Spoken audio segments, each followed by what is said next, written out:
Daniel was an only son. Life was cruel to him. He lost both of his parents at a very young age. After their death, he expected his relatives to care for him, but no one believed in him. They pushed him aside, called him useless, and refused to help him even with his education. Every day, Daniel walked to school barefoot, sometimes with an empty stomach, sometimes with tears in his eyes. But along the roadside was a small akara stand, owned by a kind woman named Mama Grace. Mama Grace sold akara to feed her family, yet every time she saw Daniel passing by, she would call out, "My son, don't give up. One day, your story will change." Sometimes she would slip him a few akara balls so he wouldn't go to school hungry. Sometimes she would encourage him with words that gave him hope when nobody else cared. Years passed. Daniel finished school through sheer determination and got a scholarship abroad. He studied engineering and later became a successful businessman in technology, building his own company that grew beyond what anyone in his family ever imagined. But Daniel never forgot the woman by the roadside, the one who fed him when he was hungry, who gave him strength when his own blood abandoned him. One day, he returned home in wealth and success. He went straight to Mama Grace's small akara stall, but what he saw broke his heart.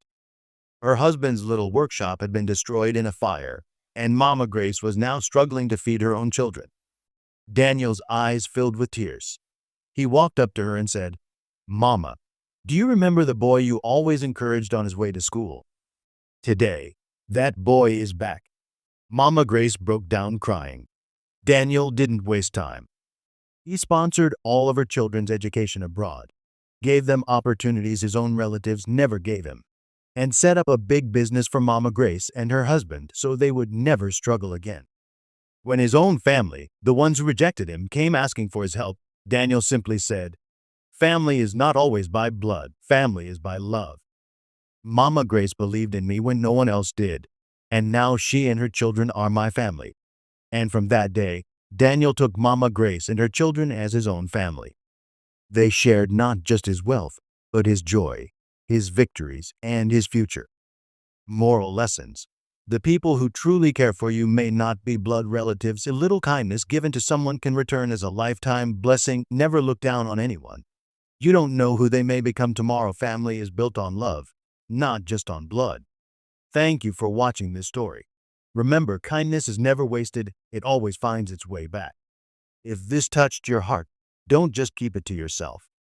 Hit the like button, subscribe to our channel, and turn on the notification bell so you don't miss more powerful stories about love, kindness, humanity, and real-life lessons. Together, let's build a community where stories inspire us to be better and kinder every day.